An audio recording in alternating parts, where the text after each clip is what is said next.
Comment vous sentez-vous vis-à-vis de votre travail ? Est-ce une source d'épanouissement et d'enthousiasme ou plutôt une cause de stress et de démotivation ? Alors si vous vous reconnaissez plutôt dans la deuxième catégorie, si chaque semaine par exemple vous attendez avec impatience le week-end ou les prochaines vacances, alors je vous recommande vraiment chaudement le Parcours Chance. Vous le savez, un partenaire fidèle de Métamorphose. Parce que la vie est trop courte pour être gaspillée dans un travail qui ne vous convient plus. Chance, c'est bien plus qu'une simple plateforme, c'est une communauté d'entraide professionnelle déterminée à vous aider à retrouver votre place dans le monde du travail. La méthode de la communauté Chance est unique et éprouvée. En seulement 3 mois, vous pourrez redéfinir vos objectifs professionnels et retrouver ce qui vous passionne vraiment avec l'accompagnement d'un coach professionnel dédié. Si ce message trouve écho en vous, je vous invite à passer à l'action dès maintenant. Rendez-vous sur le site chance.co pour bénéficier d'un entretien gratuit avec un conseiller et changer ce qui ne va plus dans votre vie professionnelle.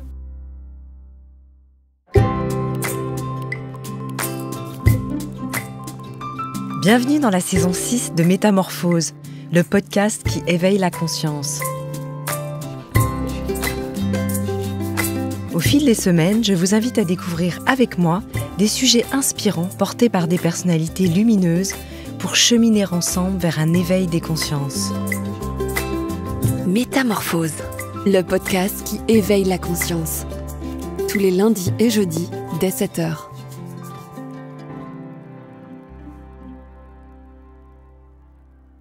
Et si la chance souriait vraiment aux audacieux, si ce n'était pas qu'une question de milieu social, de lieu de naissance, de nom, d'éducation ou de culture? Pour mon invité, la réussite est avant tout une quête de l'épanouissement. C'est un chemin jonché de haut et de bas que l'on construit à force de persévérance. C'est avoir des rêves, des aspirations et des convictions et tout faire pour les vivre pleinement. Entrepreneur prenant la révolution du partage, philanthrope connu et reconnu, mentor de la jeunesse, il a lancé les podcasts Contre toute attente et puis Pause, dans lequel il sonde les âmes de gens ordinaires au parcours extraordinaire. Et dans son nouveau livre, Pause pour une vie alignée aux éditions Fayard, il évoque cette possibilité que nous avons tous, avec nos failles et nos atouts, de vivre en adéquation avec notre vérité, avec ce que nous pensons et espérons pour trouver notre voie. Je suis ravie de recevoir dans Métamorphose, pour la première fois, Alexandre Mars. Bonjour Alexandre. Salut Anne. Alors, est-ce qu'on va prendre une petite pause, tiens, tous les deux? Évidemment, tout le monde doit te faire la même blague. Non, on me l'a posé cette question, en effet. Mais oui, j'espère qu'on va prendre cette pause. Et puis, toi et moi, on va la prendre. Mais c'est tes auditrices et des auditeurs qui ont cette chance, avec toi, régulièrement, de faire une pause. Et moi, je l'ai fait, avec toi d'ailleurs. Et souvent, tu dis, est-ce que j'ai vraiment le temps de prendre 1 heure? Mais oui, vous avez le temps de prendre 1 heure. Parce que cette heure-là, que vous pensez parfois perdre, ça vous va regagner des jours et des jours et des jours. Et oui, il faut prendre des pauses parce que tout s'accélère et parfois il faut dire stop, j'apprends, j'écoute. C'est ça. Alors du coup, je me suis demandé, tu as appelé ton livre Pause, comme ton podcast éponyme, je le disais en introduction.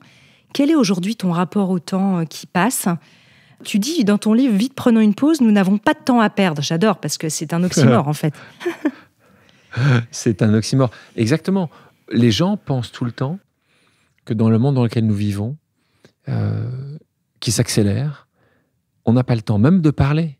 Tu vois, là, toi et moi, on parle doucement, on réfléchit, on discute, et on n'est pas en train d'aller très vite, trop vite. Et c'est bien ce qui est difficile dans le monde d'aujourd'hui, c'est que on est très souvent ce petit hamster dans cette grande roue, et parfois on se pose pas ces questions-là. Et cette question qui est essentielle, qui nous unit, et qui unit certainement les gens qui t'écoutent tout le temps, c'est pourquoi ? Pourquoi et comment être épanoui ? Et là, j'ai bien parlé d'épanouissement, pas de bonheur. Je rencontre des gens qui sont absolument pas épanouis et qui arrivent, au moment présent, à atteindre un certain bonheur. Mais ce bonheur est à chaque fois, si tu n'es pas épanoui, quelque chose qui va partir, qui va quitter ton moment présent. Et c'est ça, la plus grande difficulté qui est la nôtre, c'est cet épanouissement. Cet épanouissement, la différence, c'est que cet épanouissement va t'accompagner sur la durée. On va revenir évidemment longuement sur ces deux notions, le bonheur, l'épanouissement, l'alignement. Avant ça, peut-être revenir aussi sur ce que tu dis dans ton livre, La rencontre avec soi, c'est le projet d'une vie. Et c'est pour ça que tu dis qu'on n'a pas de temps à perdre, autant déclencher tout de suite le processus. c'est important, ça, à un moment donné, de réaliser que cette vie passe. Peut-être qu'on le réalise un peu plus quand on a nos âges, puisqu'on est à peu près de la même génération, je pense, Alexandre, que quand on est jeune, finalement. Toi qui côtoies aussi beaucoup de jeunes. C'est une très bonne question. J'aurais peut-être pu te répondre par l'affirmatif il y a quelques temps de ça. Et en fait, je me rends compte, alors peut-être que la crise Covid a changé aussi certaines mentalités. J'ai l'impression que ces sujets-là sont des sujets qui sont transgénérationnels, en fait. C'est plus du tout... Ok, plus on s'approche, c'est ce qu'on pourrait dire, on pourrait penser au départ, plus on s'approche de la fin, et tout en sachant qu'on ne la connaît pas, cette fin-là, plus on a envie de se poser ces questions, qui sont parfois des questions métaphysiques. Moi, ce que je peux voir au quotidien, et c'est les retours que j'ai des gens qui lisent ce livre. J'étais, par exemple, hier à une signature dans une librairie dans le sud de la France, et la libraire a 26 ans, et ce qu'elle m'a exprimé aurait pu être exprimé par quelqu'un qui en avait 55.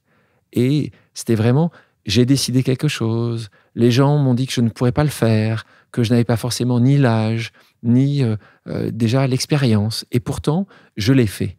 Et c'est ce type de sujet-là, ou ce type de sujet-là, c'est un sujet qui est partagé par tellement de gens. C'est où aller, comment y aller, pourquoi y aller. Et c'est ce que moi je définis comme l'alignement d'une vie. Parce que c'est à quel moment, et parfois ça peut être à 25, parfois c'est 70, parfois c'est jamais, tu arrives à aligner 3 choses essentielles dans nos vies, ce à quoi nous pouvons penser, quelles sont nos réelles valeurs, et comment nous les mettons en application, c'est quels sont nos actes. Et le jour où tu arrives, et c'est extrêmement compliqué, je ne dis pas du tout que c'est quelque chose de simple, et toi Anne, tu le sais aussi bien que moi, qu'est-ce que c'est compliqué ? Qu'est-ce que c'est compliqué d'arriver à cet alignement ? Mais qui a dit que la chose était simple et qui a dit que la vie était simple? Quand j'ai vu, Alexandre, le titre de ton livre, quand il est arrivé chez moi pour que je travaille sur cette interview, je me suis vraiment posé la question de l'alignement, parce que dans les milieux psy ou du développement personnel, c'est un mot qui est souvent employé. Ah, telle personne, elle est alignée, cette personne, elle n'est pas alignée. Et il peut y avoir un jugement derrière ça, de dire, bah dis donc, avec tout le travail qu'il a fait sur lui, il n'est pas tellement aligné en fait. Et ça me rappelle des discussions que j'ai souvent avec quelqu'un que j'ai reçu beaucoup dans Métamorphose, qui est ce fameux Frank Lobvet, qui est ce penseur contemporain un peu à contre-courant du développement personnel, et qui dit qu'il faut faire attention avec cette histoire d'alignement, parce qu'on chercherait forcément à être la bonne personne. C'est-à-dire que je cherche à être aligné, je cherche à être coûte que coûte une bonne personne. Et en fait, cette bonne personne, à l'intérieur de nous, peut entraîner aussi une forme de culpabilité, parce qu'on est ombre et lumière par essence, même si on veut tendre vers une forme quelque part de transcendance pour justement atteindre peut-être une forme d'alignement, mais qui peut parfois aussi nous faire entrer dans une culpabilité. Et toi, j'ai découvert dans ton livre que quand tu parles d'alignement, tu parles pas forcément de cette idée de bonne personne, mais plutôt d'aller vers une forme d'épanouissement. C'est pour ça que j'aimerais t'entendre sur ce qu'est l'alignement, tu vois. J'adore ce que tu viens de me dire là, parce qu'en effet, je pense que plus on essaye d'être cette bonne personne, en fait, on essaie d'être certainement, et c'est ça le souci qu'on le voit le plus régulièrement, c'est être la meilleure version de nous-mêmes. Et c'est bien ce qui nous pose des grandes difficultés aujourd'hui. Et on parle souvent, et le meilleur exemple, c'est les réseaux sociaux. Si je vais sur ton ou un de tes réseaux, ou celui que tu utilises le plus souvent, je vais voir la meilleure version de Anne. Est-ce que c'est la vraie version de Anne ? Peut-être, mais j'en doute. Si tu viens sur un de mes réseaux, tu verras la même chose. Je vais être souriant, il y aura du ciel bleu derrière, je vais être sympathique, je vais parler correctement. Est-ce que les gens sont dupes ? Certainement, mais c'est la situation dans laquelle nous sommes, c'est la société qui nous pousse en fait à montrer une version qui peut exister. Je ne dis pas que ça ne m'arrive pas d'être tout ça, mais ça m'arrive certainement bien moins souvent qu'être la vraie version de moi-même. Et c'est pour ça que le terme de bonne version, c'est certainement un peu compliqué, en tout cas, elle est un peu entre les deux. Moi, ce que je dis souvent, c'est en effet, la meilleure version de nous-mêmes est à proscrire.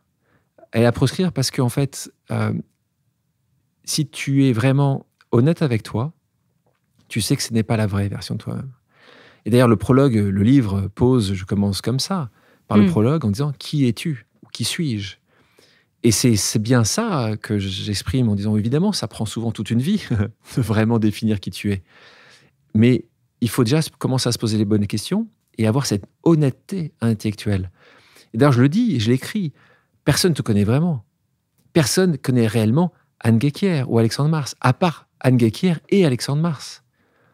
Même ton merveilleux époux ne te connaît pas parfaitement. Même mon incroyable épouse ne me connaît pas parfaitement. Et heureusement. Il faut protéger aussi ça. Et donc, la question à la fin que je pose, tu es la seule personne à savoir exactement quelle est la vraie version de toi-même. Cet épanouissement viendra du moment où tu arrives à cet alignement. Cet alignement, c'est qui tu es vraiment et tu es la seule personne à le savoir. C'est pour ça que quand quelqu'un me dit « oui, il n'est pas vraiment aligné » ou « cette personne n'est pas vraiment alignée », mais qui es-tu pour dire ça Qui es-tu pour pouvoir le juger? Déjà, le jugement est proscrit, devrait être proscrit.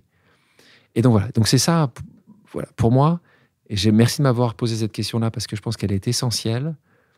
Il n'y a qu'une version importante, c'est la vraie version de toi-même. Et la vraie version de toi-même, personne, je dis bien personne, ne devrait pouvoir te l'imposer. Dans la société d'aujourd'hui, malheureusement, il y a des dictats dont les réseaux sociaux nous empêchent, la plupart du temps, à avoir un épanouissement parce que ça nous empêche d'être réellement qui nous sommes. Et je reviens pour boucler la boucle avec cette jeune femme exceptionnelle qui dit « c'est ça que je veux faire, j'aime les livres depuis tellement d'années, et ben peut-être que vous n'y croyez pas, peut-être que vous pensez que ce n'est pas moi, mais moi je vais vous dire que c'est ça, la vraie version de moi-même. » Et je peux t'assurer que hier, quand j'étais avec elle, elle avait un sourire, mais voilà, tellement beau. Moi, j'ai le sentiment qu'une part quand même de nous-mêmes reste un mystère, c'est-à-dire que oui, nous pouvons peut-être être la personne qui nous connaît le mieux, nous-mêmes. Et en même temps, nous restons un mystère, à la fois parce que nous sommes faits de tellement de voix et de choses à l'intérieur de nous, d'une part, et puis d'autre part, nous n'avons pas toujours le recul nécessaire sur nous-mêmes pour nous appréhender pleinement. Est-ce que tu crois que finalement, on peut un jour répondre à cette question, qui est vraiment une question ancestrale pour l'humain, qui suis-je ? Moi, je pense que parfois, et c'est souvent mon cas, quand je démarque un projet, je dis toujours « je ne sais pas ». Et il se fait que il y a plein de choses, il y a beaucoup plus que je ne connais pas que de choses que je connais. Donc je pense qu'en effet, c'est même pas très humain, c'est très sain d'avouer qu'on ne sait pas. Donc pour ça, je te rejoins parfaitement. C'est une quête, et c'est bien, encore une fois, ce que tu permets régulièrement, ces moments où tu poses, où tu nous aides dans cette quête-là. Donc oui, c'est une quête. Toute personne qui dit « je sais tout » montre bien qu'il ne sait rien. Donc évidemment que tu as raison. Maintenant, il faut toujours faire attention au doute. Le doute n'est pas toujours... parfois, il peut faire du bien, mais parfois, il va te nécroser. Il va te faire t'arrêter. Il va te faire trop penser. Et donc, c'est pour ça que je te dis que chaque personne fonctionne différemment, ça c'est sûr. Mais je pense que imaginer qu'on ne saura jamais peut paraître, parfois, fait tellement peur qu'en fait, tu t'arrêtes. Et tu ne travailles pas dessus. Donc moi, je pense que oui, tu as parfaitement raison. La personne que je suis aujourd'hui est différente de celle que j'étais il y a 10 ans ou il y a 20 ans. Je tente de m'améliorer tous les jours. J'essaie de voir ce que je sais pourrais faire mieux pour les autres. Parce que c'est quand même ma mission de vie qui est celle-là. C'est pas... Et même si j'étais très heureux d'écrire ce livre, j'ai une mission de vie que j'ai définie assez jeune dans ma vie, de dédier ma vie, d'être au service des autres, en particulier ceux qui n'ont pas grand-chose. Donc il y a des moments aussi où il faut arriver à savoir pourquoi tu es là. Et après, tu as parfaitement raison. Il y a énormément d'améliorations à faire. On drafte très souvent beaucoup de choses. Et on est là aussi pour toujours tendre à s'améliorer. Je dis ça tout en sachant, et tu te souviens, il y a un chapitre qui est chapitre 16 ou 17, je crois que c'est le 17, qui dit « la perfection est une illusion ». Donc oui, tu as raison. Cette perfection, ce moment ultime dans lequel nous pouvons tous avoir, où nous pouvons être une version exceptionnelle, n'existera jamais. Moi, j'ai rencontré plutôt des gens, et toi aussi, je suis sûr, qui vivent en fait ou qui seront toujours tristes parce qu'ils se diront qu'ils n'atteindront jamais ce moment-là. Et ce moment-là, moi je le pense sincèrement, n'existera jamais. Ton mari ne sera jamais parfait, tes enfants ne sont jamais parfaits, tes parents ne sont jamais parfaits, tes amis ne sont jamais parfaits, ton boss ne sera jamais parfait. Notre vie ne sera jamais parfaite. Et c'est dur à accepter, hein. Mais je peux t'assurer que les gens qui sont autour de moi, qui l'ont accepté, c'est pas pourtant qu'ils n'essayent pas de tendre vers ce point-là.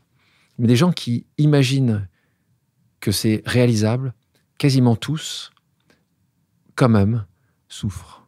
Et tu l'as lu dans le livre, hein, je parle de ma maman. Hein, oui, voilà, évidemment, j'allais t'en parler, Bien puisque sûr. tu as vraiment ce partage. Alors, ce livre, il est construit à la fois autour de tes émissions, tes podcasts, ces personnes extraordinaires que tu as interviewées, mais aussi, évidemment, ton parcours et tes propres croyances et blessures.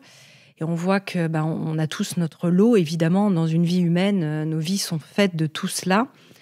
Et tu parles de cette relation avec une maman qui est vraiment dans une exigence de perfection, certainement malgré elle, hein, dans son parcours à elle aussi. Si on remonte la chaîne de chacun, il y a toujours des explications à pourquoi une personne est comme ça. Donc, si on fait Toujours. un peu de thérapie transgénérationnelle, on verrait sûrement... Toujours. Et donc ça, c'est un mécanisme que tu as bien rencontré, du coup, en ayant été élevé par cette maman perfectionniste. Oui, extrêmement aimante. C'est que, en fait, c'était... c'est raison, c'est assez... Parfois, ça peut être... Je pense pas que ça soit ambivalent, mais extrêmement aimante. Donc, elle n'était pas du tout... parfois, quand tu es perfectionniste, tu peux en être cassant ou cassante. Tu peux être dur. Maman, pas du tout. Maman, elle était douce. Et elle est douce. Elle est d'une douceur absolue. Mais maman imagine avec moi les gens qu'elle aime, qu'il faudrait que nous soyons parfaits. Ma maman a vu mon papa partir. Ils ont divorcé quand j'étais tout petit, hein, j'avais 3 ans. Donc, et depuis ce jour-là, maman a toujours eu du mal à retrouver un vrai amour, parce que maman vivait dans l'imperfection, qui était en fait une fausse perfection de ce qu'elle se souvenait de son mariage avec mon papa. Et donc, évidemment, rapidement, mais c'est un mécanisme très classique, t'oublies toujours, le temps te fait toujours oublier ce qui n'allait pas. Tu le sais, hein. Donc, tu te souviens souvent des choses qui allaient bien, et t'as un peu omis ce qui allait pas. Et maman, comme ça, malheureusement, chaque fois qu'elle a pu rencontrer un homme par la suite, il y avait toujours quelque chose qui n'allait pas. Et ce que je dis souvent à mes amis et à ma maman, ça n'existe pas. Un homme ou une femme qui n'a pas de défaut. D'ailleurs, souvent, je le dis, mais heureusement, qu'est-ce qu'on s'ennuierait si on sortait avec des robots? Alors, c'est peut-être le monde de après-demain, hein, mais c'est pas du tout un monde qui me fascine. Je pense que, même si parfois ça peut m'agacer, hein, certains défauts, mais c'est ça qui est le vrai beauté de ce monde, c'est nos imperfections. Et voilà, cette lumière qui jaillit de nos failles. Ces failles, c'est merveilleux. Je dis pas qu'il faut les laisser grandir, ces failles-là. Je pense que justement, moi je crois que la libération par la parole est très importante. C'est pour ça que j'ai écrit tout ce que j'ai écrit dans ce livre, en effet, sur ces gens que tu décris très bien, ces gens qui ont un parcours extraordinaire. Mais si tu les prends à un moment de leur vie, ils étaient totalement normaux. Ou je dis ordinaires, avec tout ce qu'il y a de normalité dans le monde ordinaire. Oui. Et moi aussi, j'ai fait ce travail-là, de partager mes failles, mes blessures profondes, qui ont fait être qui je suis aujourd'hui, qui ont fait que j'accepte justement plus facilement certains sujets. Je travaille, parfois je contourne, parce que j'ai bien compris la difficulté, la complexité plus que la difficulté d'une vie humaine. C'est intéressant parce qu'il y a celles et ceux qui ne te connaissent pas forcément, hein, parce que tu es très connu dans les milieux de l'entrepreneuriat, des startups. Tu as été une grande figure, et tu es une grande figure de l'Internet en France, et qui s'est aussi exporté aux États-Unis.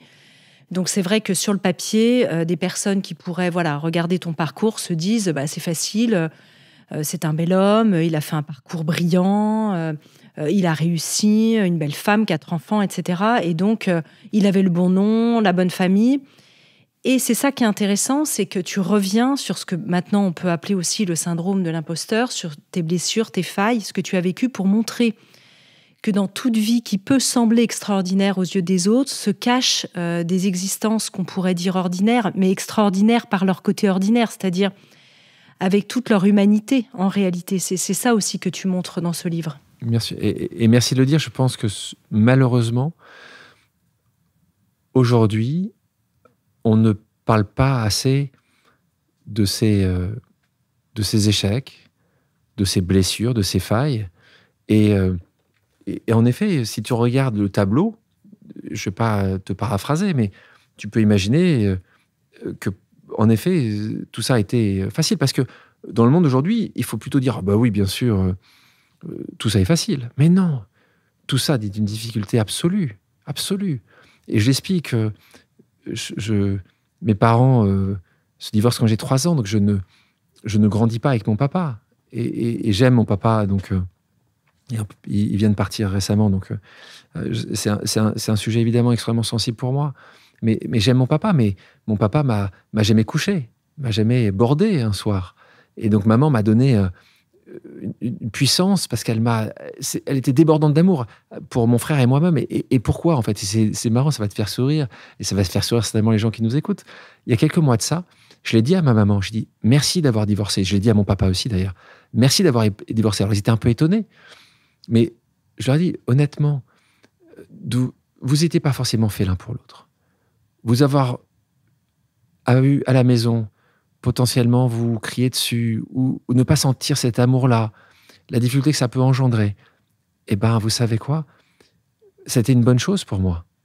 Maman, qui, elle, n'avait plus tout l'amour à déverser à papa, nous l'a déversé à nous, donc elle avait quand même beaucoup d'amour donné, mais je pense que ça m'a donné une confiance en moi très importante, très tôt, qui m'ont certainement fait faire des choses que je n'aurais peut-être pas fait, ou je n'aurais pas faites, si j'avais pas eu maman.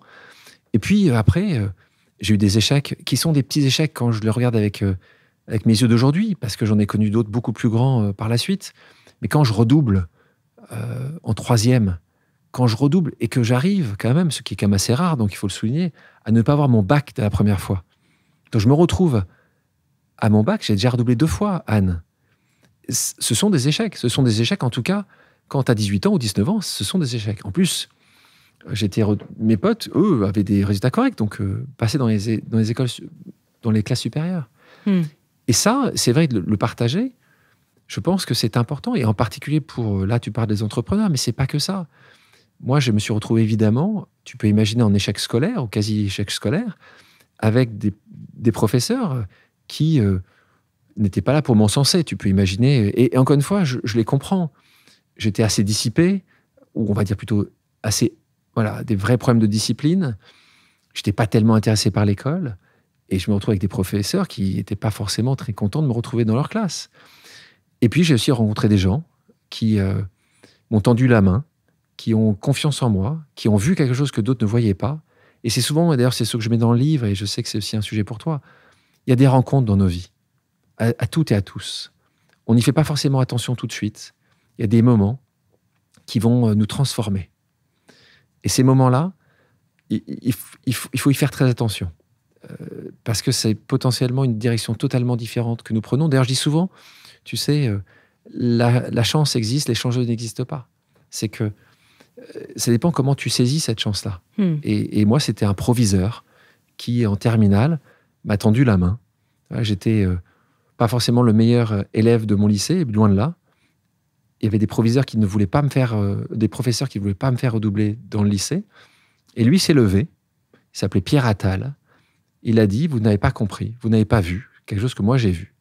Donc si Alexandre redouble, ce qui s'est passé, je n'ai pas eu mon bac, il ne partira pas et redoublera dans ce lycée. Là, il faut savoir qu'à l'époque, moi j'étais délégué des élèves, mais surtout président des élèves. Et c'était au collège et au lycée. C'est-à-dire que je représentais les élèves. Parce que, je te l'ai dit, très tôt, très jeune dans ma vie, cette vision de protection, cette vision de dédier une partie de mon temps pour les autres a été essentielle. Et c'est ce que je fais depuis longtemps. Et lui, il avait vu ça. Un professeur, lui, regardait mes notes. Il disait, il a 7. Et lui, voyez le chien de berger, le leader, en fait, dans le bon sens du terme. En tout cas, le chien de berger sert certains, peut-être le leader, mais en tout cas, le chien de berger, quelqu'un. Et ça, il a dit, le temps qu'il passe à faire ça, vous n'avez pas vu ça, moi, je l'ai vu. Et c'est quelque chose que j'écris dans le livre, d'ailleurs, et tu le sais. Ces gens-là qui nous ont aidés, ces gens-là qui nous ont ouvert une porte, ces gens-là qui ont laissé la porte ouverte pour nous, il faut aussi savoir les remercier. C'est parfois peut-être un mal de notre société de ne pas remercier, de faire penser qu'on a réussi tout par nous-mêmes, qu'on n'a pas eu besoin d'aide. Et ça aussi, ne soyons pas dupes, ne soyons pas naïfs, ne nous mentons pas à nous-mêmes. Il y a toujours un moment ou un autre où quelqu'un nous a aidés. C'est un parent, c'est un frère, c'est une sœur, c'est un ami, c'est quelqu'un que tu as rencontré dans la rue, c'est un professeur. Voilà. Et ça, c'est très important. Donc, moi, ça, c'est mon évolution. Tu vois, et à partir de ce moment-là, j'ai beaucoup mieux travaillé, beaucoup plus. La vérité, c'est que mon année de terminale, c'est là où j'ai rencontré Florence, qui est devenue mon épouse. Et donc, j'étais peut-être un peu plus concentré sur le travail que sur d'autres choses que tu peux comprendre, parce que j'avais enfin trouvé l'âme sœur, qui est vraiment mon âme sœur. Et j'ai pu me concentrer un peu plus sur le travail que sur les filles. Donc, ça a peut-être pas mal aidé. Et donc, de ça, j'ai commencé à travailler. Je suis allé à Nanterre parce qu'il y avait que cette faculté qui était en faculté publique qui m'acceptait. Je n'avais pas les niveaux pour faire une prépa ou une autre école. J'avais des très bons résultats. Je suis rentré à Dauphine. J'avais des très bons résultats et je suis rentré à HEC. Donc, ce travail, je l'ai fait. Je me suis mis à vraiment travailler à ce moment-là. Mais de nouveau, j'ai pris un chemin de traverse. Ce n'était pas le chemin classique pour réussir les études, en tout cas.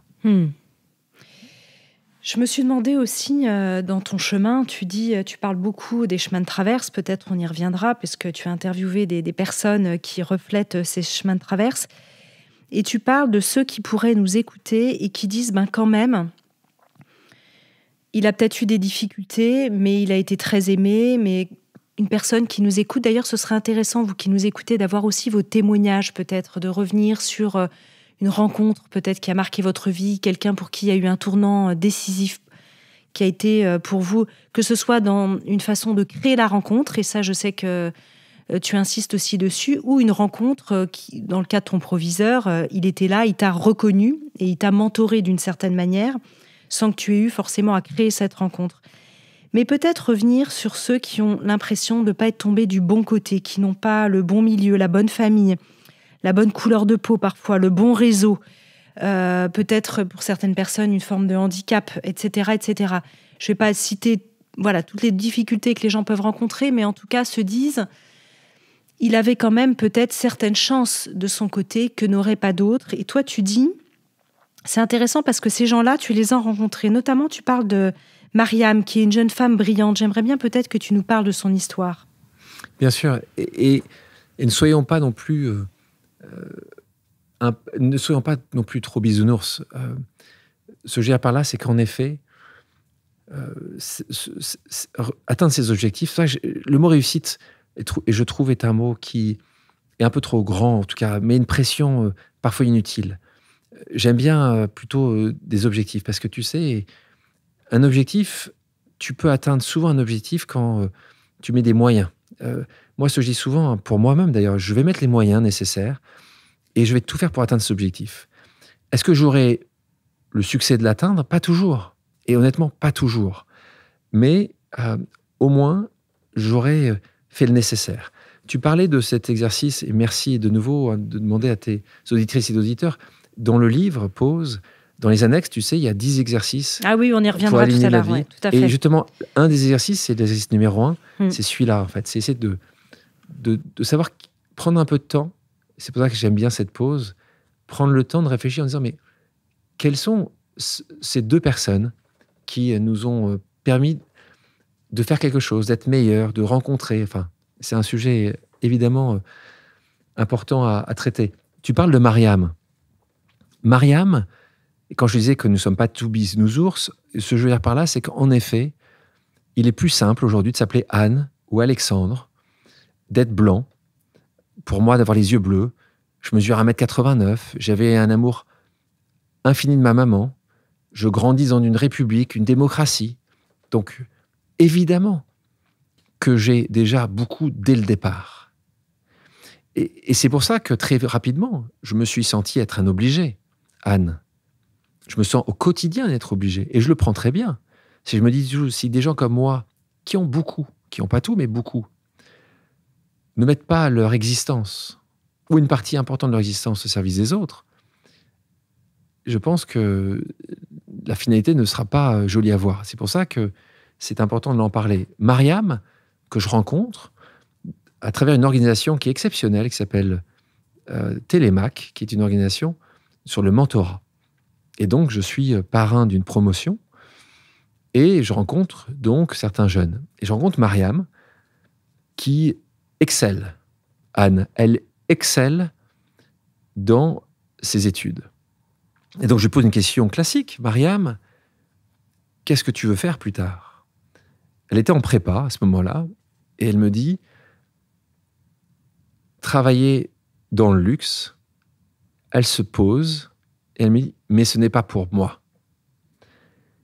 Et comment accepter dans le monde d'aujourd'hui qu'une personne brillantissime, juste parce qu'elle n'a pas la bonne couleur de peau peut-être, parce que Mariam est noire, juste parce qu'elle n'a pas grandi dans le bon quartier, juste parce que ses parents n'ont pas les accès nécessaires, ne pourrait pas atteindre les objectifs.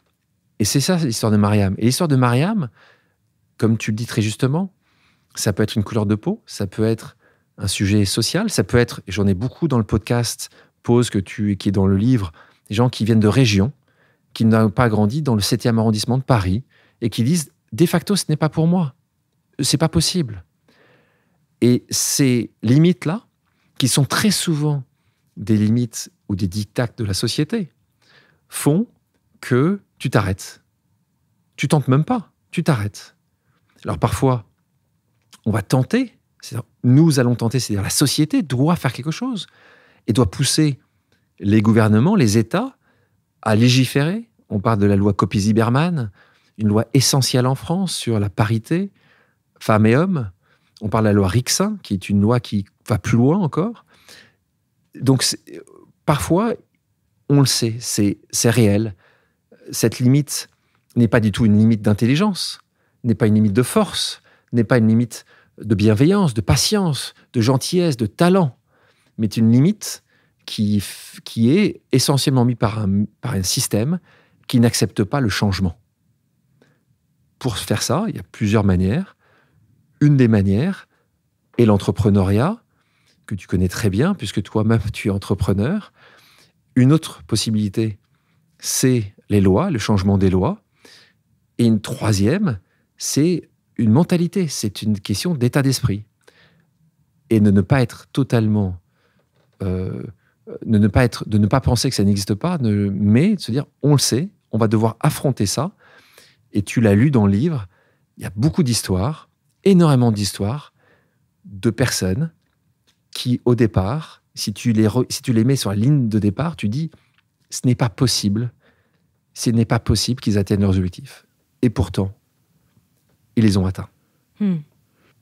Dans ton parcours, d'ailleurs, tu parles aussi de cet épisode extrêmement douloureux avec ton frère, et je pense à Ludovic Savariello, que j'ai reçu dans ce podcast assez récemment, qui a perdu son meilleur ami en plongée au moment de son enterrement de vie de garçon, 3 jours avant son mariage, donc, puisqu'il enterrait sa vie de garçon. Et on s'est posé la question avec Ludovic. Ensuite, il est parti, il a endossé le costume de l'entrepreneur hyperactif et il s'est perdu dedans.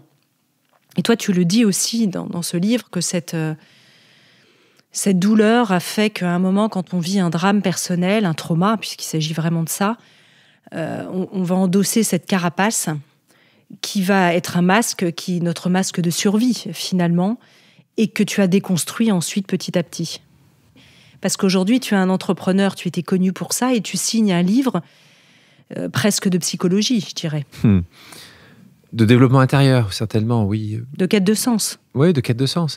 Mais si on revient, tu sais que ce livre est le 3e livre, mon premier livre, qui s'appelle La Révolution du partage, était le premier livre vraiment sur le sens, sur la société qui va, et on le voit, trouver ou tenter de trouver de plus en plus de sens.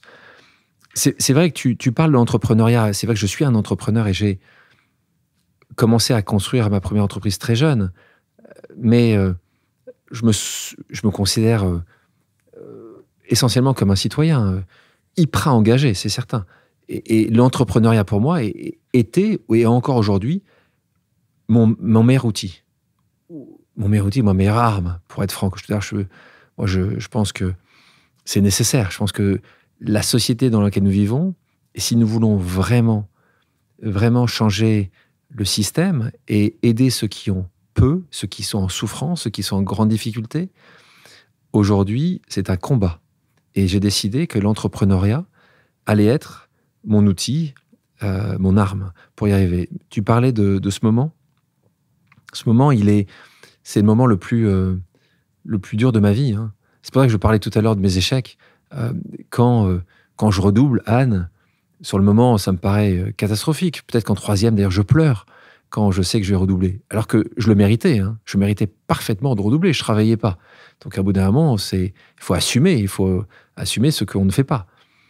Quand mon frère part, parce que mon frère décide de partir. Donc, mon frère est bipolaire, il décide de partir. Sa bipolarité se manifeste à 30 ans. Donc, depuis que ça s'est manifesté, tu peux imaginer que je me suis beaucoup intéressé à ces sujets de maladie mentale, qui sont des sujets évidemment majeurs. Tout le monde en parle tout le monde en parle. Je pense que tout le monde est touché parce que tout le monde connaît quelqu'un. Souvent proche, parfois très proche. Et donc tout le monde, évidemment, parfois assez désarmé, désarçonné par ce qui se passe parce que en fait, on n'a pas de livre blanc. Chaque personne est différente. Chaque maladie est différente. Alors bien sûr, tu vas trouver des choses similaires entre 2 personnes qui sont bipolaires ou 3 personnes qui sont schizophrènes. Mais il n'empêche que, tu le disais tout à l'heure très justement, tout ça a eu ou plutôt est une conséquence parfois, a des conséquences aussi différentes selon les familles, selon les environnements, selon les âges. Et donc, moi, je me retrouve à perdre mon frère, qui est mon frère unique, hein, qui est une personne que j'aime infiniment, comme tu peux l'imaginer, et que je considère comme souvent quand tu perds quelqu'un d'aussi important et par une décision qui est la sienne, hein, tu dis, il y a un truc que j'ai pas fait, quoi. Il y a un truc que j'ai pas entendu, et pourtant je peux t'assurer que j'étais proche de lui, hein, et je m'en occupais, mais beaucoup. Mais j'avais pas vu. J'avais pas vu ça. J'avais pas vu. Jamais une seule seconde. C'est faux, d'ailleurs. Une fois, je me suis dit, quelques jours avant, mais si ça arrivait. Mais j'ai effacé ça. Je pouvais pas imaginer que mon frère pouvait partir. Et donc oui, après, c'est pas que tu te reconstruis, d'ailleurs, parce que, évidemment, t'es détruit. T'es détruit, et je pense à moi, mais je pense à ma maman et à mon papa. Parce que c'est pas dans le sens de l'histoire de pouvoir perdre un de ses enfants. Un frère et une sœur non plus, hein, tu vas me dire, mais un enfant, c'est pas possible. Et donc là aussi, tu vois, tu parles de construction, moi j'ai dû être fort. Hein. Et moi, c'est l'histoire de ma vie, Anne. Moi, de l'histoire de ma vie, c'est de devoir gérer pour les autres. Quand mon papa est parti très tôt, hein, j'ai vu maman souffrir. Et donc, j'ai dû, tu vois, être le bonhomme, hein, être là. Gérer, protéger. C'est pour ça que très tôt dans mon existence, je me suis mis à protéger les gens. Dès la maternelle, j'étais chef de bande, délégué tout le temps. Pour moi, c'est une... Et je sais ma mission sur Terre, Anne, je la connais depuis très longtemps. C'est être au service de ceux qui n'ont pas. Protéger ceux qui ont des vraies difficultés. Quand j'étais plus jeune, moi, je voulais être travailleur social pour les enfants abusés, les enfants battus. C'était ça que je pensais faire dans ma vie. Parce que je me disais, mais comment un homme, c'est la plupart du temps un homme, hein, d'ailleurs, hein, peut utiliser sa force physique sur un enfant, une femme. Pour moi, c'est C'était juste la pire des lâchetés. Et donc, je m'étais dit, c'est ça sur lequel il faut que je travaille. Et puis, je me suis rendu compte au fil des années que mon impact ou mon unicité, ma capacité était peut-être ailleurs, en tout cas si je voulais avoir plus d'impact. Mais donc, pour revenir au drame de ma vie, qui est la perte de mon frère,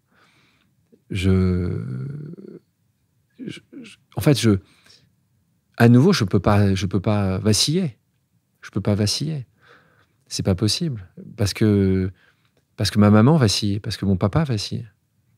Et on était, voilà, frères et sœurs, excuse-moi. On était 2 frères, donc il n'y avait pas d'autre possibilité, personne d'autre sur lequel me reposer. Et donc moi, à ce moment-là, ma reconstruction, je l'ai trouvée. Maman, toujours, depuis tout petit, m'a toujours inculqué une notion essentielle. Regarde toujours le verre à moitié plein. Tu en parles d'ailleurs, tu parles de cueillir nos pâquerettes, et c'est ça pour toi en fait le bonheur. Ouais.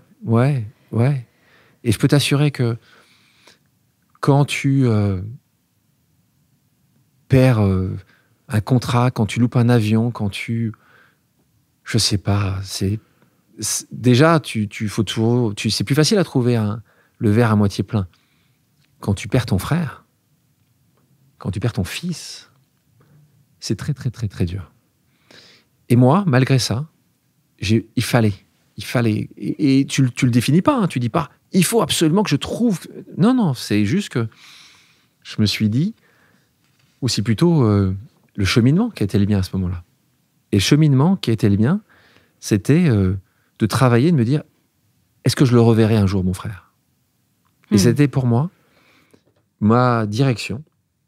Mon frère croyait beaucoup à ça, croyait à la vie après la vie, profondément et intensément. Et c'est une raison pour laquelle il est parti d'ailleurs. Mon frère ne pensait pas que sa présence ici ou ce qu'il faisait ici était peut-être potentiellement aussi importante ou intéressante de ce qu'il pouvait voir dans une vie future. Donc pour moi, c'était illogique d'entendre ça de sa part. Et ça a été mon chemin, parce qu'on a tous un chemin de vie. Hein. Et en parallèle d'essayer d'être fort, de protéger les gens que j'aime, et que j'aimais évidemment à ce moment-là, parce qu'ils étaient en souffrance absolue, et tu vois, j'essayais de peu craquer. Alors je craquais évidemment, hein, tout le temps, tous les jours. Je pleurais. Et voilà, et j'ai eu la chance d'avoir à côté de moi ma femme, celle dont je parlais tout à l'heure, celle que j'ai eu la chance de rencontrer à 17 ans, qui était là. Et puis mes enfants qui me voyaient peiner, mais je dis souvent d'ailleurs à mes amis, montrez votre peine, montrez votre souffrance. Parce que de nouveau, nous ne sommes pas des robots. Et c'est normal que mes enfants puissent voir que j'étais fracassé à ce moment-là. Et pourtant, je devais tenir le gouvernail. Je dirigeais déjà différentes entreprises. J'étais toujours à gérer, parce qu'à côté de ça, je me souviens très bien, tu vois, j'avais des événements importants pour Epic. Epic, c'est une société que je dirige, que j'ai créée, qui est une entreprise qui travaille dans l'humanitaire et qui fait au quotidien beaucoup pour changer la trajectoire des plus malchanceux. Et donc, évidemment, je ne pouvais pas m'arrêter. Je ne pouvais pas dire, vous savez quoi, on met sur pause. On était en plein moment important, parce que c'était les mois de début décembre où on était à faire des événements. J'étais aux États-Unis à ce moment-là. On était en train de partir dans les différents pays, en Angleterre, en Belgique, en France. Mais je ne pouvais pas faire autrement. Je ne pouvais pas dire, vous savez quoi. Et donc voilà. Et donc, c'était un travail important. Et un jour, j'ai su que j'allais revoir mon frère, et que la vie après la vie n'était pas une ineptie, n'était pas un sujet qui faisait sourire, en tout cas qui me faisait sourire. Et à partir de ça, tu sais, Anne, je pense que plusieurs choses. Un, je pense que je suis beaucoup plus sage depuis. Parce qu'avant, j'étais dans un monde où je me disais, il n'y a qu'une vie.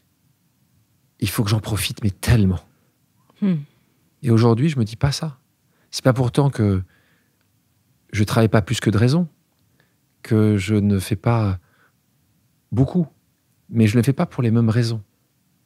Je ne les fais pas dans la raison de me dire, tu sais quoi, il y a un moment où ça sera stop. Non, je sais pas ce qu'il y a après. Il y a une forme d'éternité peut-être qui t'habite maintenant. En tout cas, ça me fait plus sage et ça me fait plus serein.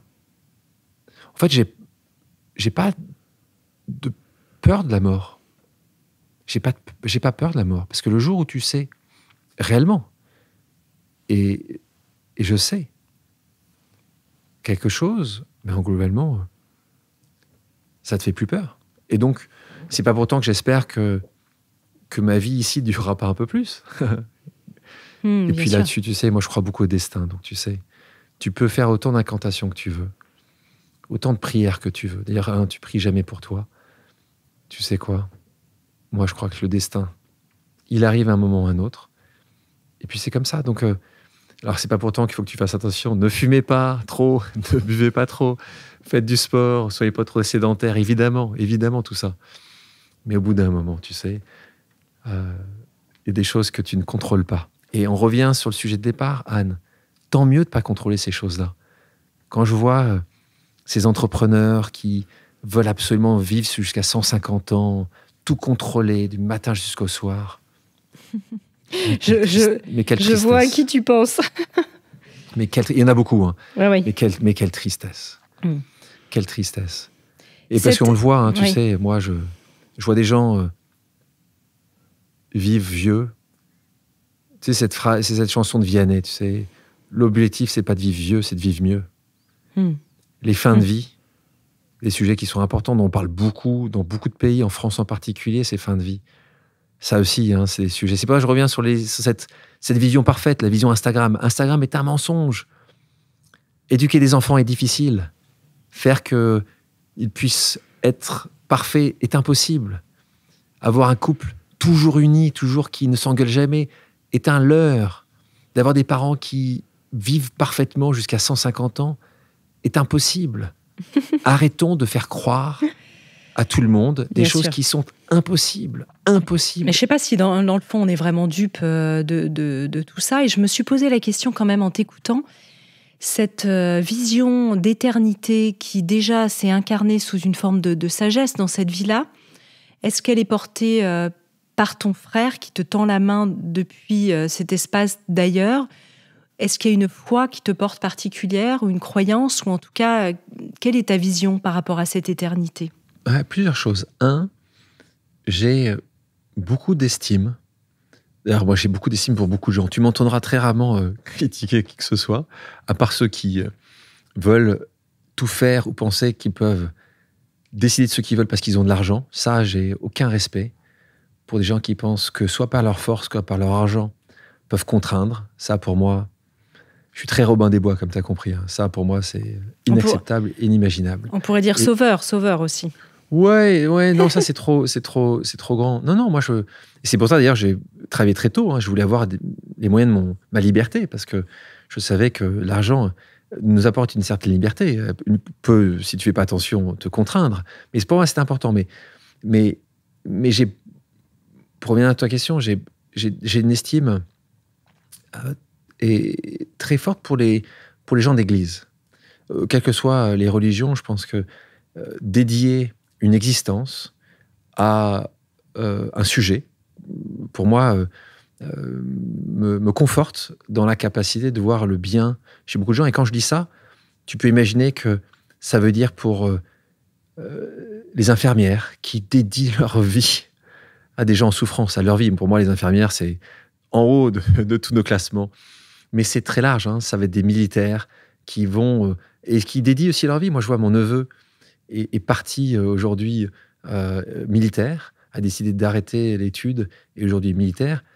Et j'ai un énorme, profond respect pour eux. Donc, moi, j'aime les gens, mais encore plus, on va dire, ceux qui adossent ceci à une mission. Pour répondre à ta question, évidemment, j'ai la foi. J'ai une foi absolue. J'ai une foi dans le fait qu'il y a quelque chose qui nous dépasse toutes et tous. Et d'ailleurs, tu l'as bien lu, parce que c'est le chapitre 19.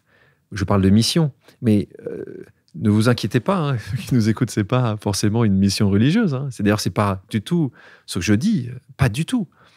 Je dis que nous avons un rôle, forcément. Un rôle ici. Au service de quoi, finalement, nous nous mettons, c'est ça? Oui, exactement. Et c'est à tout. Tu es la seule personne à savoir le définir. Vous êtes toutes et tous les seuls à pouvoir définir. Et c'est très, très large. Hein. Très, très large. Et j'adore avoir ces questions-là. Je te parlais de cette libraire. Cette libraire, sa mission, ça va être de faire rêver, d'éduquer, de partager des textes aux gens qui vont ouvrir la porte de la librairie. Et je peux t'assurer que cette mission, ça la remplit de bonheur. Donc, chacun va voir sa mission. Toi, c'est de faire du bien, j'en suis persuadé. Chaque personne qui vont écouter, Toi, moi, je me souviens, j'ai écouté encore ce matin ton podcast sur l'addiction. Pas que je sois addict, hein, je vous rassure, mais ça m'intéressait, ça m'interpellait, parce que je connais des gens qui sont addicts. Alors moi, je suis certainement addict au sucre, je dois l'avouer. C'est une addiction forte. Mais tu apportes une connaissance. Parfois, justement, dire, tiens, je suis pas le seul à faire ça, ou à penser à ça.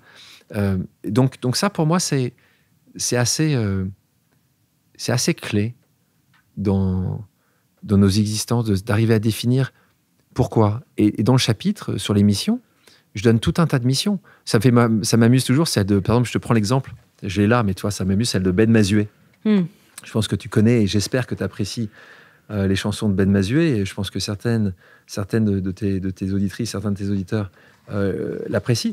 Et toi, pour lui, sa mission, elle est intéressante, parce que il se dit, moi, ma mission, c'est sa raison de vivre, c'est de faire de la musique, me lever le matin, sans me poser la question de savoir si oui ou non je dois me lever. C'est une raison de vivre. En fait, lui, il se pose la question, c'est de faire de la musique, et il dit que la musique a certainement un impact positif. Et donc, il y a vraiment de tout dans les gens qui, à un moment ou à un autre, se posent la question. Et c'est ça qu'en fait, j'essaie de soumettre comme idée à travers mes podcasts et ce livre Pause.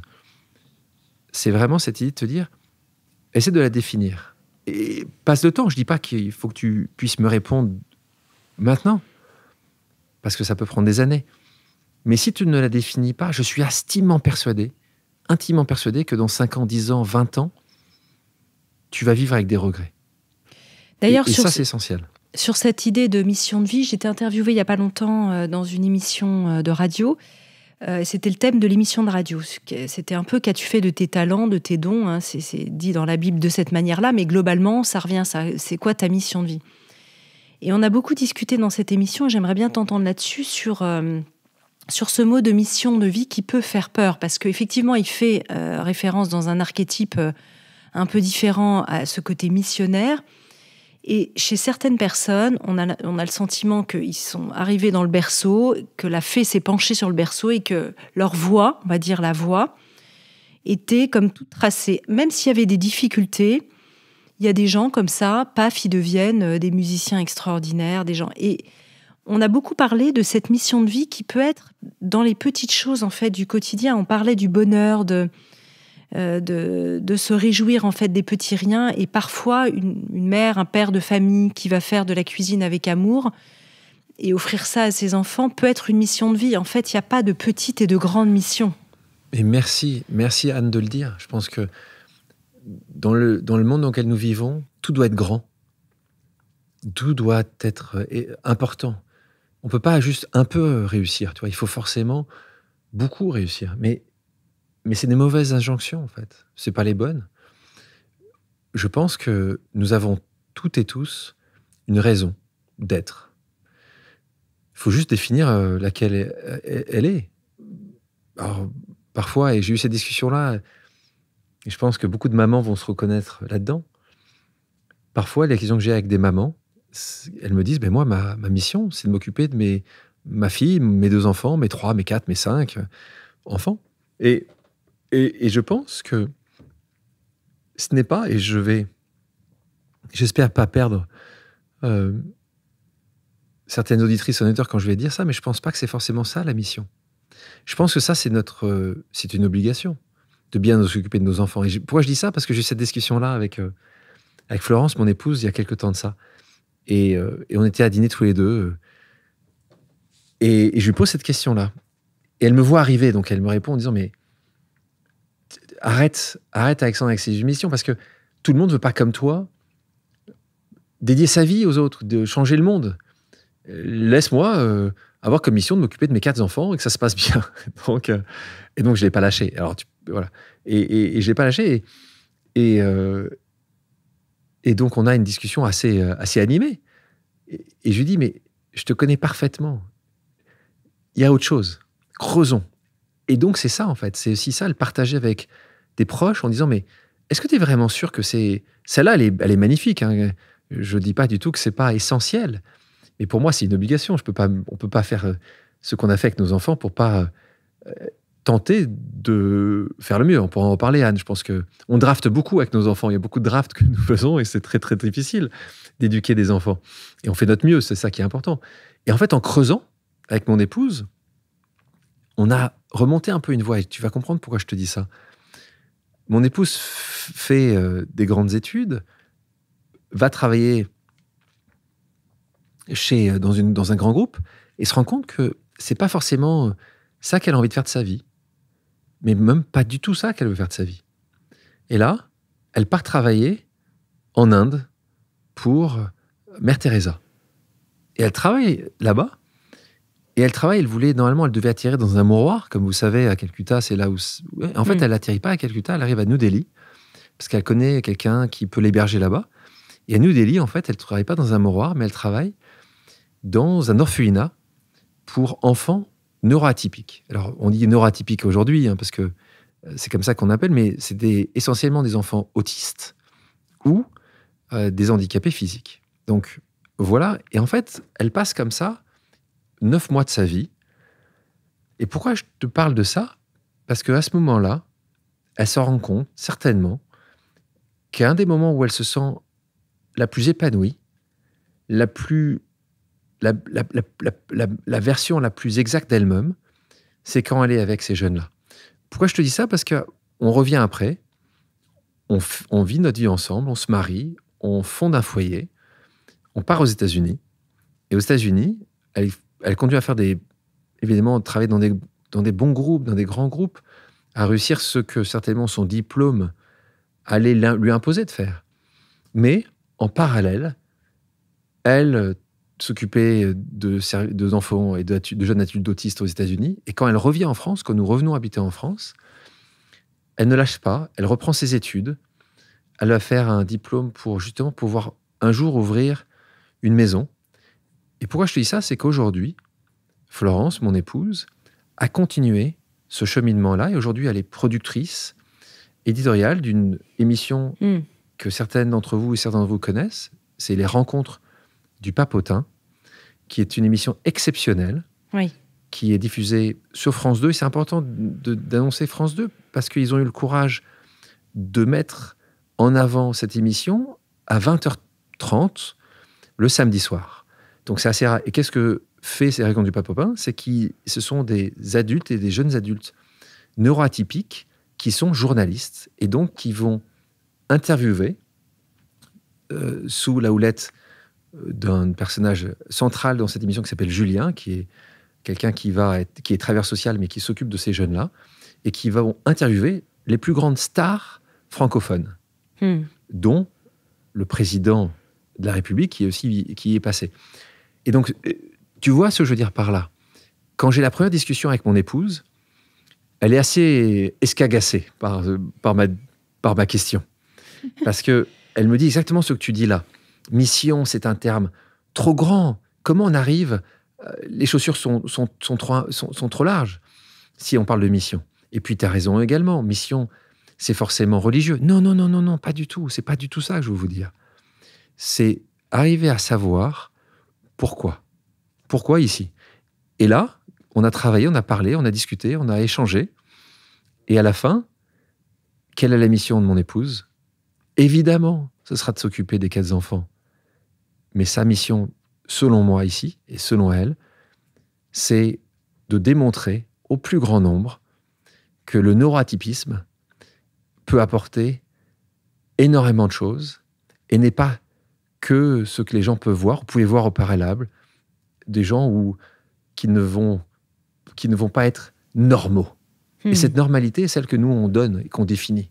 Et ça, à travers ce qu'elle a pu faire, pu voir, et tu vois quand je la vois aujourd'hui, quand je l'accompagne, dans ces moments-là, mais tu peux pas imaginer le bonheur, là, le bonheur et l'épanouissement que je vois chez ma femme. Mais c'est exceptionnel. Exceptionnel.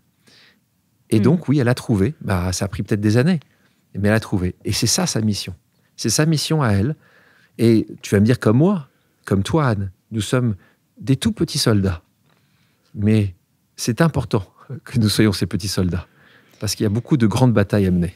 Oui, et je fais un petit poke personnel pour mon frère qui est éducateur spécialisé et qui régulièrement emmène ces neuroatypiques avec lesquels il travaille au papotin et dont il me parle aussi beaucoup. Alors voilà, j'adore. Comment s'appelle? C'est quoi le prénom de ton frère? Ah, je te le dirai hors antenne, tiens. Il faut tant mieux. Mais en tout cas, oui. Alors ça aussi, quand on parle tout à l'heure, je mettais en avant des professions, les éducateurs spécialisés, les éducateurs au sens large. Merci là aussi, merci de dédier une grande partie de vos existences à des sujets qui sont essentiels. C'est ça. Qui sont essentiels. Merci. Mais c'est vrai que c'est extrêmement touchant. Je me souviens de cette émission aussi avec Camille Cotin, dans le Papotin. Vraiment une magnifique émission. Donc là... exceptionnel. Voilà, big... en tout cas, grand bravo à ton épouse. Là-dessus, on approche, Alexandre Marx, de la fin de cette émission.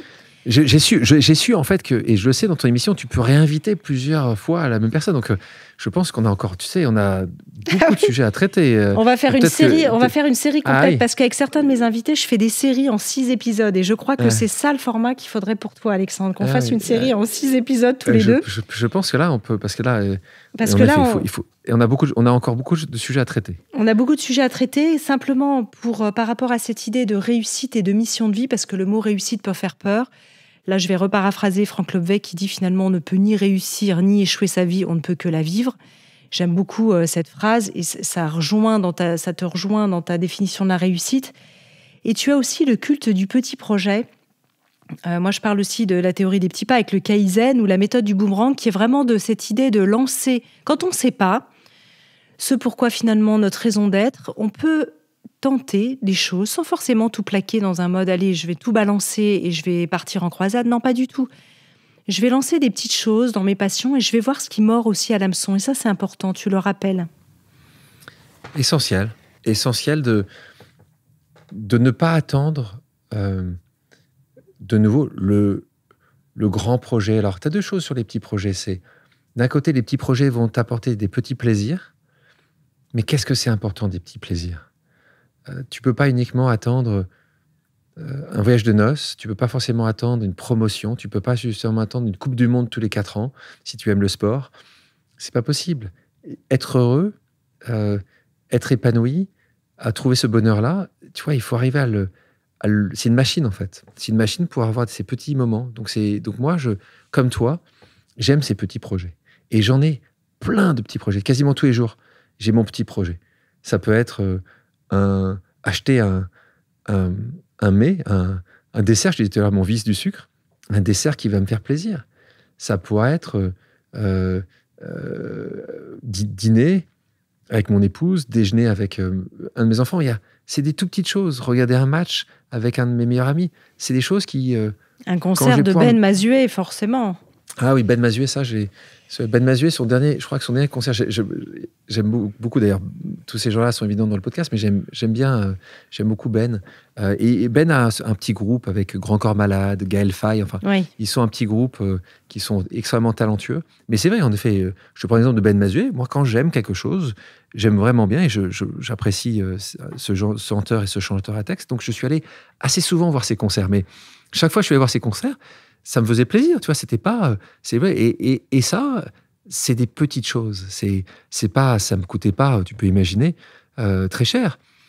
50 €, 40 €, un concert aujourd'hui, mais la journée, même la veille, tu disais, tiens, ça c'est sympa. Et c'est ça qui est important, c'est le bonheur, moi je le dis, est au coin de la rue. N'attends pas qu'il soit très très loin, en fait. Il est juste là. Mais il faut arriver aussi à l'attraper. Un petit exercice, par exemple, tout simple que tu proposes, et moi j'adore ce genre d'exercice parce que c'est concret. On arrive chez le boulanger, on rentre chez un commerçant, et je voulais te la poser d'ailleurs en introduction de ce podcast, j'ai oublié, c'est le « comment ça va ?» Et on apprécie la réaction, tu dis. Donc ça, c'est ton exercice 5. Si tu es d'accord, peut-être qu'on partagera sur nos réseaux sociaux quelques exercices que tu proposes à la fin. Évidemment, pas tous, parce qu'on veut laisser la surprise aussi du livre. Mais je trouve qu'il y en a comme ça, c'est comment ça va aujourd'hui, vraiment. Et de le dire avec une vraie intention, c'est pas juste parce que les Américains disent ça tout le temps. Ouais, bien sûr. Hein, ils n'écoutent pas la réponse. Non, et c'est l'intention, d'ailleurs, et c'est un exercice que je vous propose à toutes et à tous de faire. C'est évidemment que nous sommes toutes et tous polis, donc on dit bonjour. Ça va ? Et c'est pas ça va, c'est comment ça va. Et en fait, vous allez voir, moi je le vois quasiment à chaque fois. La personne a l'habitude de bonjour, donc il regarde ailleurs, il baisse les yeux, il fait autre chose. Et quand tu lui dis comment ça va, il te regarde 2 fois, il dit mais c'est pas possible, j'ai pas bien entendu. Et parfois je me pose la question, mais pourquoi tu m'as regardé comme ça? Alors moi je tutoie aussi, donc je fais vraiment les choses très mal. Hein. Moi je tutoie derrière, et les gens me disent souvent, mais de la journée, ça m'est jamais arrivé. Ça m'est jamais arrivé. Je suis là derrière la caisse. Et ça m'arrive pas qu'on pose la question. Ça m'intéresse pas qu'on s'intéresse à moi, en fait. Je suis là pour vendre un journal, une baguette. Et c'est vrai et c'est là où je te remercie de nouveau. C'est l'intentionnalité qui va être importante. C'est pas à l'américaine, ça va, et tu t'intéresses pas à la réponse. Mais faites ça avec un chauffeur de taxi. Parfois, c'est pas évident, un chauffeur de taxi. Ils sont pas toujours évidents. Mais, en fait, tout de suite, vous allez enclencher quelque chose. Et oui, c'est des toutes petites choses. Hein. Mais de nouveau, si nous attendons toujours que ce soit les autres qui fassent, si nous attendons tout de suite que ce monde soit meilleur, en attendant que d'autres personnes que nous le fassent devenir meilleur, ça ne changera jamais. Ça, c'est une évolution majeure entre aujourd'hui et hier. Aujourd'hui, nous sommes des acteurs. Je ne dis pas qu'il ne faut pas que tout le monde soit des soldats, pas du tout. Mais nous sommes tous des acteurs. Nous sommes tous des citoyennes et des citoyens qui ne pouvons plus accepter ce que nous avons accepté pendant des années. Et c'est ça l'alignement. On ne peut pas continuer à dire, et des choses très concrètes. Tu sais, ce chapitre où je parle de cette conférence que je donne pour former la conférence de l'OCDE, où je parle de Apple, et c'est un sujet que j'aborde assez facilement. Est-ce que nous considérons normal, dans le monde dans lequel nous vivons, avec autant de difficultés financières, avec des États qui souffrent, que des entreprises puissent continuer à ne pas payer d'impôts sur les territoires sur lesquels ils travaillent? Moi, je pense que ça ne devrait pas exister. Et je pense que beaucoup de gens, quand je pose la question, pensent la même chose. Je vous rappelle juste, pour ceux qui nous écoutent, que Apple fait 100 milliards de dollars de profit par an. Hein. Tu me rappelles, Anne, là, dernier moment, on dit on est en train de trouver 10 à 20 milliards d'économies, et on voit qu'on est en train de mettre plein de choses de côté. Je parle de 100 milliards de profits par an. Oui, là, effectivement, on se lance dans tout un autre chapitre. Oui, tu as raison. Mais mon point, c'est que l'alignement, il est au quotidien. Il n'est pas uniquement dans ce qu'on fait par rapport à nous, mais aussi l'image qu'on va donner aussi par rapport aux autres. Et cet alignement, c'est nos actes. Et nos actes, ils doivent être en phase avec nos valeurs. Et pour moi, tout ça est un grand tout. Donc en effet, le fait de savoir que nous avons la possibilité de faire changer les choses peut nous permettre aussi d'être plus alignés.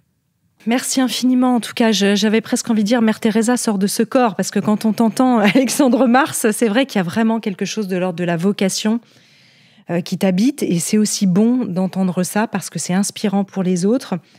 Et donc, je rappelle que si l'on assumait notre singularité, parce que toi, tu assumes maintenant, comme tu viens très bien de le dire, la tienne, au point d'en faire une force, nous permettant de devenir non pas la meilleure version, mais tout simplement nous-mêmes, finalement, peut-être qu'on pourrait changer le monde comme ça par petits bouts. Je rappelle le titre de ton ouvrage, Pause pour une vie alignée, qui est publié aux éditions Fayard. À découvrir également ton podcast éponyme, avec des codes barres qui renvoient sur ces interviews de personnalités extraordinaires. Merci infiniment. Je sais qu'on pourrait discuter des heures.